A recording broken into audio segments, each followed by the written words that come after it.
یہ کہانی ہے ایک ایسے عظیم شہر کی جس کا ایک حصہ براعظم یورپ میں جبکہ دوسرا حصہ براعظم ایشیا میں واقع ہے۔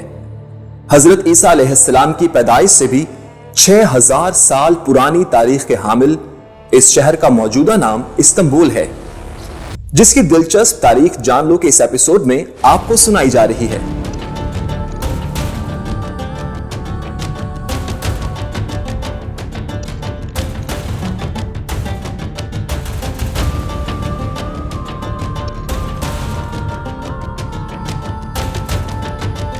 ناظرین، استنبول شہر کا پہلا معلوم نام بازنطیوم ہے، جو کہ اسے میگارا کے آباد کاروں نے تقریباً 600 قبل مسیح میں دیا تھا۔ خیال کیا جاتا ہے کہ یہ نام ذاتی نام بیزاس سے ماخوذ ہے، جو کہ یونانی اساطیر میں ایک کردار ہے۔ قدیم یونانی روایات میں یہ یونانی نوآبادیات کے رہنما اور ایک مشہور بادشاہ کی حیثیت رکھتا ہے۔ 330 عیسوی میں قسطنطین اعظم کے اسے رومی سلطنت کے نئے مشرقی دارالحکومت بنانے کے بعد شہر کو عام طور پر قسطنطنیہ کہا جانے لگا، جو کہ لاطینی زبان کا لفظ ہے جس کے معنی قسطنطین کا شہر کے ہیں۔ جمہوریہ ترکی کے قیام تک مغرب میں اس شہر کا نام قسطنطنیہ عام استعمال ہوتا تھا، جس نے دوسرے ممالک کو استنبول کے استعمال کی تاکید کی۔ ایک ترک لوک روایت کے مطابق عثمانی دور میں اس شہر کا نام اسلام بول پڑ گیا، جس کے لفظی معنی ہے اسلام کافی زیادہ۔ شہر کی فتح کے فوراً بعد اس کو پہلی بار استعمال کیا گیا اور کچھ معاصر مصنفین نے اسے خود سلطان محمد فاتح کی ایجاد قرار دیا۔ اسلام بول کا پہلا استعمال 1703 عیسوی میں سلطان احمد ثالث کے دور میں ہوا۔ جدید ترکی میں اسے استنبول نقطے والی آئی سے لکھا جاتا ہے۔ ترکی زبان میں شہر کے رہائشی کو استنبولو اور جمع استنبولو لار کہتے ہیں۔ استنبول شمال مغربی ترکی میں مرمرا کے علاقے میں واقع ہے اور اس کا کل رقبہ 5343 مربع کلومیٹر ہے۔ بحیرہ مرمرا کو بحیرہ اسود سے جوڑنے والی آبنائے باسفورس اس شہر کو 2 حصوں میں تقسیم کرتی ہے، جس میں تاریخی اور معاشی مرکز پر مشتمل یورپی حصہ تھریس اور ایک ایشیائی حصہ اناتولیا شامل ہیں۔ اس شہر کو مزید شاخ زریں بھی تقسیم کرتا ہے، جو کہ جزیرہ نما کے ساتھ منسلک ایک قدرتی بندرگاہ ہے جہاں سابقہ بازنطیوم اور قسطنطنیہ کی بنیاد رکھی گئی تھی۔ بحیرہ مرمرا، باسفورس اور شاخ زری کا سنگم موجودہ استنبول کے مرکز میں ہزاروں سالوں سے افواج کو اس پر حملہ کرنے سے روکتا رہا، اور اب یہ شہر کے مناظر کی ایک نمایاں خصوصیت ہے۔ روم کے ماڈل کے طرز پر یہ تاریخی جزیرہ نما علاقوں کو 7 پہاڑیوں کی خصوصیات والا کہا جاتا ہے، جس میں ہر ایک پر ایک شاہی مسجد موجود ہے۔ ان پہاڑیوں کے مشرقی ترین حصے سرائے بورنو پر توپ کاپی محل واقع ہے۔ شاخ زری کی مخالف سمت میں ایک اور مخروطی پہاڑی ہے جہاں جدید بیوغلو ضلع واقع ہے۔ مقامی جغرافیہ کے مناسبت سے بیوغلو پر عمارتیں سیڑھی دار طرز پر بنی ہیں اور سڑکیں بھی مرحلہ وار بنائی گئی ہیں۔ ایشیائی طرف میں واقع اسکودار بھی اسی طرح پہاڑی کی خصوصیات رکھتا ہے۔ یہ خطہ بتدریج بلندی کم کرتے ہوئے باسفورس کے ساحل کے ساتھ جا ملتا ہے۔ استنبول کا سب سے اونچا نقطہ جام لیچا پہاڑی ہے، جس کی اونچائی 288 میٹر یعنی 945 فٹ ہے۔ استنبول کا شمالی نصف حصہ جنوبی ساحلی حصے کے مقابلے میں اوسطاً زیادہ بلندی پر ہے، جس میں کچھ مقامات 200 میٹر یعنی 660 فٹ تک بلند ہیں۔ 21ویں صدی کے آغاز میں آثار قدیمہ کے ماہرین نے کئی مقامات سے نئے سنگی دور کی اشیاء دریافت کی، جو کہ اس بات کی طرف اشارہ ہے کہ یہ شہر 6000 صدی قبل مسیح کے دور میں بھی آباد تھا۔ یہ آبادی قریب مشرق سے یورپ تک نئے سنگی دور کے پھیلاؤ میں اہم تھا، جو پانی کی بڑھتی ہوئی سطح کی وجہ سے ڈوب جانے سے پہلے تقریباً 1000 سال تک رہا۔ اصل شہر کی تاریخ 600 قبل مسیح سے شروع ہوتی ہے، جب میگارا کے یونانی باشندوں نے باسفورس کے یورپی جانب بازنطیوم قائم کیا۔ 5ویں صدی قبل مسیح کے آغاز پر یہ شہر ایک مختصر عرصے کے لیے فارس کے زیر نگیں آیا، لیکن یونانیوں نے جلد ہی یونانی جنگوں کے دوران اس پر دوبارہ قبضہ کر لیا۔ 355 قبل مسیح میں آزادی حاصل کرنے سے قبل بازنطیوم دوسری ایتھینین لیگ کے حصے کے طور پر دیکھا جاتا تھا۔ رومیوں سے طویل عرصے سے اتحادی ہونے کے بعد بازنطیوم رسمی طور پر 73 عیسوی میں رومی سلطنت کا حصہ بن گیا۔ رومی شہنشاہ سیپٹیمیوس سیورس کے خلاف پیسینیوس نیجر کا ساتھ دینے پر شہر کو بھاری قیمت ادا کرنا پڑی۔ 195 عیسوی کے آخر میں ہتھیار ڈالنے تک محاصرے کے 2 سالوں کے بعد شہر کو بالکل تباہ کر دیا گیا۔ 5 سال بعد